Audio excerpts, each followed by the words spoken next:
सरकार ਤਾਂ ਪਹਿਲਾਂ ਵੀ ਇਹ ਸਾਰਾ ਕੁਝ ਕਹਿੰਦੀ ਰਹੀ ਹੈ, ਪਰ ਸਾਡਾ ਜੋ ਮੇਨ ਮੁੱਦਾ ਹੈ ਅਸੀਂ ਕਾਨੂੰਨ ਰੀਪੀਲ ਕਰਾਉਣੇ ਆ।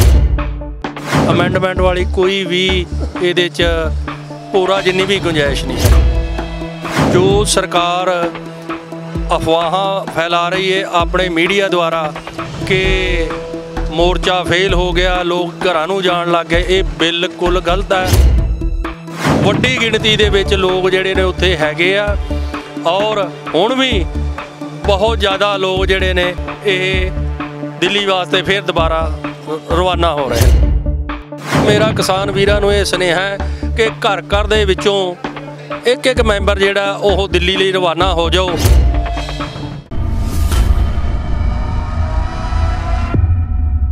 ਤੁਸੀਂ ਜੁੜ ਚੁੱਕੇ ਹੋ ਪੰਜਾਬੀ ਡਾਕ ਦੇ ਨਾਲ ਤੇ ਮੈਂ ਹਾਂ ਗੁਰਜਿੰਦਰ ਸਿੰਘ ਭੰਗੂ।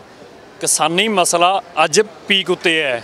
ਉਹ ਬੀਜੇਪੀ ਸਰਕਾਰ ਜਿਹੜੀ ਪਹਿਲਾਂ ਕਿਸਾਨਾਂ ਨਾਲ ਗੱਲਬਾਤ ਵੀ ਨਹੀਂ ਕਰਨਾ ਚਾਹੁੰਦੀ ਸੀ। ਜਦੋਂ ਕਿਸਾਨਾਂ ਦੀ ਪਹਿਲੀ ਮੀਟਿੰਗ ਸੱਦੀ ਸੀ, ਸੈਂਟਰ ਸਰਕਾਰ ਤੋਂ ਚਿੱਠੀ ਆਈ ਸੀ ਤਾਂ ਕੋਈ ਮੰਤਰੀ ਗੱਲਬਾਤ ਕਰਨ ਤੱਕ ਨਹੀਂ ਆਇਆ ਸੀ। ਸੰਜੇ ਅਗਰਵਾਲ ਜੋ ਖੇਤੀ ਸਕੱਤਰ ਨੇ ਉਹ ਕਿਸਾਨਾਂ ਨਾਲ ਗੱਲਬਾਤ ਕਰਨ ਲਈ ਭੇਜ ਦਿੱਤੇ ਸੀ, ਪਰ ਕਿਸਾਨਾਂ ਨੇ ਇਹ ਕਹਿ ਕੇ ਮੀਟਿੰਗ ਦਾ ਬਾਈਕਾਟ ਕਰ ਦਿੱਤਾ ਸੀ ਕਿ ਅਸੀਂ ਇਸ ਮੀਟਿੰਗ ਦਾ ਬਾਈਕਾਟ ਕਰਦੇ ਹਾਂ। ਅਸੀਂ ਗੱਲ ਕਰਨੀ ਸੀ ਅਮਿਤ ਸ਼ਾਹ ਦੇ ਨਾਲ, ਅਸੀਂ ਗੱਲ ਕਰਨੀ ਸੀ ਇਸ ਦੇਸ਼ ਦੇ ਪ੍ਰਧਾਨ ਮੰਤਰੀ ਨਰਿੰਦਰ ਮੋਦੀ ਦੇ ਨਾਲ, ਪਰ ਜਾਂ ਫਿਰ ਕੈਬਨਿਟ ਦੇ ਨਾਲ। ਪਰ ਸਾਡੇ ਨਾਲ ਇੱਕ ਖੇਤੀ ਸਕੱਤਰ ਸੰਜੇ ਅਗਰਵਾਲ ਜਿਹਦਾ ਨਾਮ ਹੈ ਉਹ ਗੱਲਬਾਤ ਕਰਨ ਦੇ ਲਈ ਭੇਜ ਦਿੱਤਾ। ਕਿਸਾਨ ਜਥੇਬੰਦੀਆਂ ਨੇ ਕਿਹਾ ਕਿ ਸਾਨੂੰ ਇਹ ਮਨਜ਼ੂਰ ਨਹੀਂ, ਇਹ ਖੇਤੀ ਸਕੱਤਰ ਦਾ ਇਹ ਐਡੀ ਪੋਜੀਸ਼ਨ ਵੀ ਨਹੀਂ ਰੱਖਦਾ ਕਿ ਆਪਣੀ ਗੱਲ ਦੇਸ਼ ਦੇ ਪ੍ਰਧਾਨ ਮੰਤਰੀ ਨਰਿੰਦਰ ਮੋਦੀ ਤੱਕ ਲੈ ਕੇ ਜਾ ਸਕੇ। ਇਸ ਲਈ ਅਸੀਂ ਇਸ ਮੀਟਿੰਗ ਦਾ ਬਾਈਕਾਟ ਕਰਦੇ ਹਾਂ ਤੇ ਸਾਡੀ ਇੱਥੇ ਬੁਲਾ ਕੇ ਬੇਇੱਜ਼ਤੀ ਕੀਤੀ ਗਈ। ਕਿਸਾਨ ਜਥੇਬੰਦੀਆਂ ਦੇ ਉਹ ਆਗੂ ਜੋ ਮੀਟਿੰਗ ਦੇ ਵਿੱਚ ਸ਼ਾਮਲ ਹੋਏ ਸੀ ਇਹ ਕਹਿ ਕੇ ਛੱਡ ਕੇ ਸਭ ਬਾਹਰ ਆ ਗਏ ਸੀ। ਉਸ ਤੋਂ ਬਾਅਦ ਜਥੇਬੰਦੀਆਂ ਨੇ ਪ੍ਰੋਗਰਾਮ ਦਿੱਤਾ 26 ਨਵੰਬਰ ਨੂੰ ਜਾ ਕੇ ਦਿੱਲੀ ਦਾ ਘਿਰਾਓ ਕਰਾਂਗੇ। ਅੱਜ 26 ਨਵੰਬਰ ਤੋਂ ਬਾਅਦ 26 ਜਨਵਰੀ ਦੇ ਟੱਪ ਜਾਣ ਤੋਂ ਬਾਅਦ 2 ਮਹੀਨੇ ਤੋਂ ਉੱਤੇ ਦਾ ਸਮਾਂ ਹੋ ਗਿਆ ਕਿਸਾਨਾਂ ਨੂੰ ਦਿੱਲੀ ਦੇ ਬਰੂਹਾਂ ਤੇ ਬੈਠਿਆਂ ਨੂੰ, ਪਰ ਸਰਕਾਰ ਮਸਲੇ ਦਾ ਹੱਲ ਕਰਨ ਲਈ ਤਿਆਰ ਨਹੀਂ ਹੈ।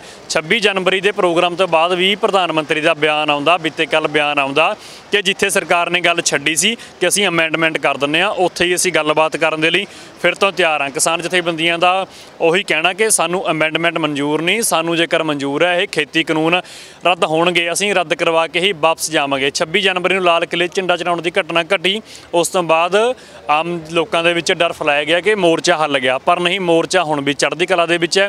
Singhu border, Tikri border, Ghaziabad border ਤੇ ਹੋਰ ਕੁੰਡਲੀ ਬਾਰਡਰ, ਇੱਥੇ ਮੋਰਚਾ ਤਾਦਾਦ ਦੇ ਵਿੱਚ ਵੱਡੀ ਗਿਣਤੀ ਦੇ ਵਿੱਚ ਲੱਖਾਂ ਦੇ ਵਿੱਚ ਲੋਕ ਪੁੱਜ ਚੁੱਕੇ ਨੇ। ਤੇ ਹੁਣ ਪਿੰਡਾਂ ਦੇ ਵਿੱਚ ਜੋ ਸਥਿਤੀ ਹੈ, ਪਿੰਡਾਂ ਦੀ ਪੰਚਾਇਤਾਂ ਨੇ ਮਤੇ ਪਾਣੇ ਸ਼ੁਰੂ ਕਰ ਦਿੱਤੇ ਨੇ ਕਿ ਹਰ ਰੋਜ਼ ਪਿੰਡ ਦੇ ਵਿੱਚੋਂ ਇੰਨੇ ਲੋਕ ਦਿੱਲੀ ਦੇ ਮੋਰਚੇ ਵਿੱਚ ਸ਼ਾਮਲ ਹੋਣਗੇ।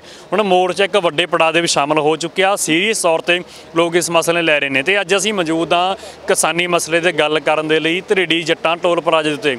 ਸਾਡੇ ਨਾਲ ਕਿਸਾਨ ਆਗੂ ਵੀ ਮੌਜੂਦ ਨੇ। ਸਾਡੇ ਨਾਲ ਕਿਸਾਨ ਆਗੂ ਭਾਰਤੀ ਕਿਸਾਨ ਯੂਨੀਅਨ ਏਕਤਾ ਸਿੱਧੂਪੁਰ ਦੇ ਵੱਡੇ ਕਿਸਾਨ ਆਗੂ ਨੇ, ਨਾਲ ਗੱਲਬਾਤ ਕਰਦੇ ਹਾਂ।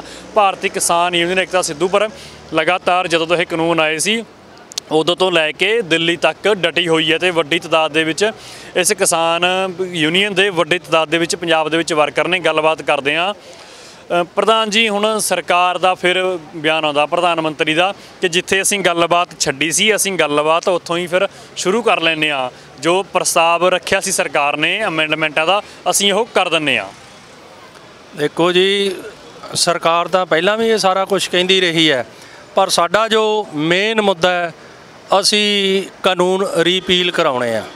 ਸਾਡਾ ਵੀ ਉਹੀ ਬਾਰ-ਬਾਰ ਅਸੀਂ ਇਹੀ ਸਭ ਨੂੰ ਕਹਿੰਦੇ ਹਾਂ।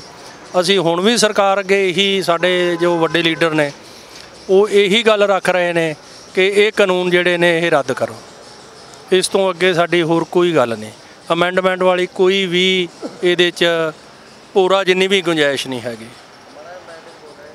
ਹਾਂਜੀ, ਤੇ ਬਾਕੀ ਜੋ ਸਰਕਾਰ ਅਫਵਾਹਾਂ ਫੈਲਾ ਰਹੀ ਹੈ ਆਪਣੇ ਮੀਡੀਆ ਦੁਆਰਾ ਕਿ ਮੋਰਚਾ ਫੇਲ ਹੋ ਗਿਆ, ਲੋਕ ਘਰਾਂ ਨੂੰ ਜਾਣ ਲੱਗ ਗਏ, ਇਹ ਬਿਲਕੁਲ ਗਲਤ ਹੈ। ਵੱਡੀ ਗਿਣਤੀ ਦੇ ਵਿੱਚ ਲੋਕ ਜਿਹੜੇ ਨੇ ਉੱਥੇ ਹੈਗੇ ਆ ਔਰ ਹੁਣ ਵੀ ਬਹੁਤ ਜ਼ਿਆਦਾ ਲੋਕ ਜਿਹੜੇ ਨੇ ਇਹ ਦਿੱਲੀ ਵਾਸਤੇ ਫਿਰ ਦੁਬਾਰਾ ਰਵਾਨਾ ਹੋ ਰਹੇ ਨੇ। ਅੱਗੇ ਇਸ ਮਸਲੇ ਦਾ ਹੱਲ ਕਿਵੇਂ ਦੇਖਦੇ ਹੋ ਕਿ ਸਰਕਾਰ ਜਿਵੇਂ ਕਹਿੰਦੀ ਕਿ ਅਸੀਂ ਝੁਕਣਾ ਨਹੀਂ, ਅਸੀਂ ਨਹੀਂ ਰੱਦ ਕਰਨੇ, ਕਿਸਾਨ ਕਹਿੰਦੇ ਅਸੀਂ ਰੱਦ ਕਰਵਾ ਕੇ ਹੀ ਵਾਪਸ ਜਾਵਾਂਗੇ, ਜਿੱਤ ਕਿਸਾਨਾਂ ਦੀ ਹੋਊਗੀ? ਹਾਂ ਬਿਲਕੁਲ ਸਾਡੀ ਜਿੱਤ ਹੋਊਗੀ, ਕਿਸਾਨਾਂ ਦੀ ਜਿੱਤ ਹੋਊਗੀ। ਕਾਰਨ ਇਹ ਹੈ ਕਿ ਇਹ ਸਾਡੀ ਸਰਕਾਰ ਹੈ, ਲੋਕਾਂ ਦੀ ਸਰਕਾਰ ਹੈ, ਨਾ ਕਿ ਮੋਦੀ ਦੀ ਆਪਣੀ ਪਰਸਨਲ ਸਰਕਾਰ ਹੈ ਜਾਂ ਅਡਾਨੀ ਅਬਾਨੀ ਦੀ ਸਰਕਾਰ ਹੈ। ਇੱਕੇ ਗੱਲ ਹੈ ਕਿ ਸਾਡੀਆਂ ਜ਼ਮੀਨਾਂ ਖੋ ਕੇ, ਕਿਸਾਨਾਂ ਦੀਆਂ ਜ਼ਮੀਨਾਂ ਖੋ ਕੇ ਸਰਕਾਰ ਉਦਯੋਗਪਤੀਆਂ ਨੂੰ ਦਊਗੀ। ਇਹ ਖਦਸ਼ੇ ਜਤਾਏ ਜਾ ਰਹੇ ਨੇ ਜਥੇਬੰਦੀਆਂ ਦੇ ਵਿੱਚ ਕਿ ਸਾਨੂੰ ਇਹ ਫੇਰ ਇੱਕ ਬੰਦੂਆ ਮਜ਼ਦੂਰ ਬਣ ਜਾਾਂਗੇ, ਅਸੀਂ ਆਪਣੀ ਜ਼ਮੀਨਾਂ ਦੇ ਵਿੱਚ ਉਹ ਕਰਾਂਗੇ।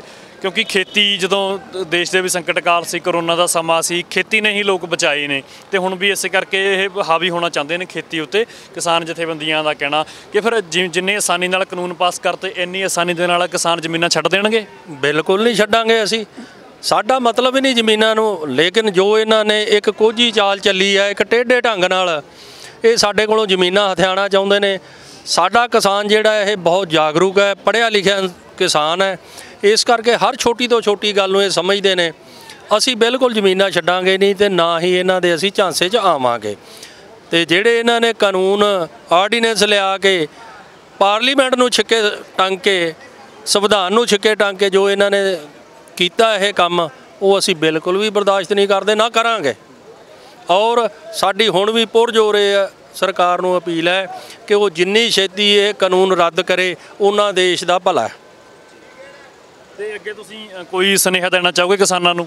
ਹਾਂ ਬਿਲਕੁਲ, ਮੇਰਾ ਕਿਸਾਨ ਵੀਰਾਂ ਨੂੰ ਇਹ ਸੁਨੇਹਾ ਹੈ ਕਿ ਘਰ ਘਰ ਦੇ ਵਿੱਚੋਂ ਇੱਕ ਇੱਕ ਮੈਂਬਰ ਜਿਹੜਾ ਉਹ ਦਿੱਲੀ ਲਈ ਰਵਾਨਾ ਹੋ ਜਾਓ, ਤਾਂ ਕਿ ਮੋਦੀ ਸਰਕਾਰ ਨੂੰ ਪਤਾ ਲੱਗ ਜਾਏ ਕਿ ਇਹ ਕਾਨੂੰਨ ਰੱਦ ਹੀ ਕਰਨੇ ਪੈਣੇ ਨੇ। ਹਾਂਜੀ ਚਲੋ ਆਪਾਂ ਦੇਖਦੇ ਹਾਂ ਕਿ ਹਾਲਾਤ ਅੱਗੇ ਜਿਵੇਂ ਹਾਲਾਤ ਚਿੰਤਾਜਨਕ ਬਣੇ ਹੋਏ ਨੇ ਕਿ ਮਸਲਾ ਕੀ ਨਿਕਲ ਕੇ ਆਉਂਦਾ। ਦੋਸਤੋ ਅਸੀਂ ਧਿਰੜੀ ਜੱਟਾਂ ਟੋਲ ਪਲਾਜ਼ੇ ਦੇ ਉੱਤੇ ਮੌਜੂਦ ਸੀ, ਸਾਡੇ ਨਾਲ ਕਿਸਾਨ ਆਗੂ ਗੱਲਬਾਤ ਕਰ ਰਹੇ ਸੀ। ਇਹਨਾਂ ਦਾ ਕਹਿਣਾ ਸੀ ਕਿ ਕਾਨੂੰਨ ਅਸੀਂ ਰੱਦ ਕਰਵਾ ਕੇ ਰਹਾਂਗੇ ਤੇ ਪਿੱਛੇ ਨਹੀਂ ਹਟਾਂਗੇ, ਭਾਵੇਂ ਸਰਕਾਰ ਕਹੀ ਜਾਵੇ ਕਿ ਅਸੀਂ ਅਮੈਂਡਮੈਂਟ ਕਰ ਦਿੰਦੇ ਹਾਂ, ਸੋਧ ਕਰ ਦਿੰਦੇ ਹਾਂ, ਪਰ ਸਾਡੀ ਇੱਕੋ ਗੱਲ ਹੈ ਕਿ ਕਾਨੂੰਨ ਅਸੀਂ ਰੱਦ ਹੀ ਕਰਵਾ ਕੇ ਰਹਾਂਗੇ ਤੇ ਕਾਨੂੰਨ ਇਹ ਮੁੱਢੋਂ ਖਾਰਜ ਹੋਣਗੇ। ਤੁਸੀਂ ਬਣੇ ਰਹੋ ਤੁਹਾਡੇ ਆਪਣੇ ਚੈਨਲ ਪੰਜਾਬੀ ਡਾਕ ਤੇ।